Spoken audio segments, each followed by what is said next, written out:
Yes, yes. Somebody say the elevator. Somebody say the elevator. There's this elevator, right? It's full of people. Some family, some friends, some strangers. But you're all in the basement. See, the basement represents that brand new idea that was blessed to be manifested in your mind, but by the time you share your idea with the 10 people standing in the elevator next to you, some of them get off before the door even closes.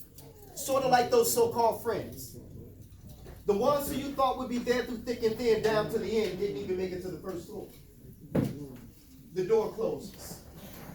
The elevator rises. Much to your surprise, you're making progress. The bell rings. You're at the first floor. The door opens, and guess what happens next?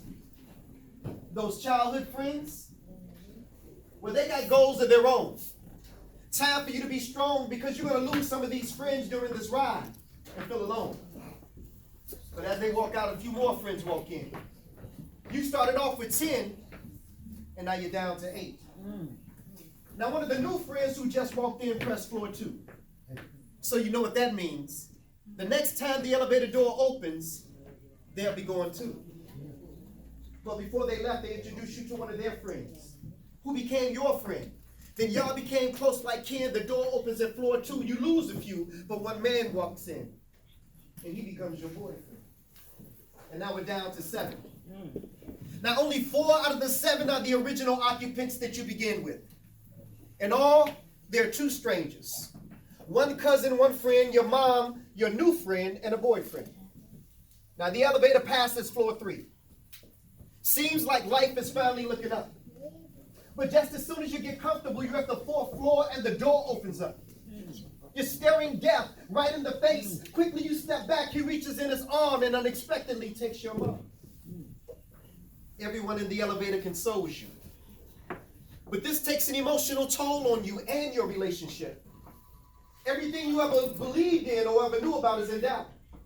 You become so emotionally cold that right before the doors close, your boyfriend walks out. What's to expect by floor 5? Now, what just happened on the 4th floor was a game changer. But by the time floor 5 arrives, you will lose one of those strangers. But before he leaves, he whispers to you, "There's something that I hope that you see." She said, "Was that God wants you to go through everything that you're going through in order for you to get to where he wants you to be." He leaves. 4 remains. Only 1 more floor to go. But between the 5th and the 6th floor, you notice something. The other stranger reaches around you and presses the stop button. Everything is frozen except you and him. He said, "Okay, I think it's time for us to talk." Now, I've been here since the beginning. And I've seen everything that happened. Not once did you ever acknowledge me. I even gave you words of comfort when you lost your mommy. I thought at that point you would want to get to know me. Look around. Out of the 10 that you started out with, there's only a few. Now you have a choice or 2. You can continue on. Use the experience of what you've been through to help heal, or you can do what you've been thinking, go in that person, take those pills. She said, "No, I want to live." Well, then you need to learn how to forgive. She now knew who she was talking to. She takes a deep breath and asks for forgiveness, but he said, "I'll forgive you when you learn how to forgive yourself." He pressed the button. The bell rings. The door opens at the 6th floor.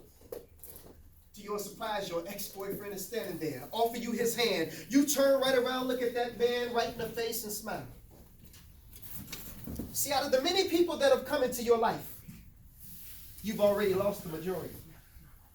Expect for the closest ones to you to disappoint you, let you down, betray you, but don't you change.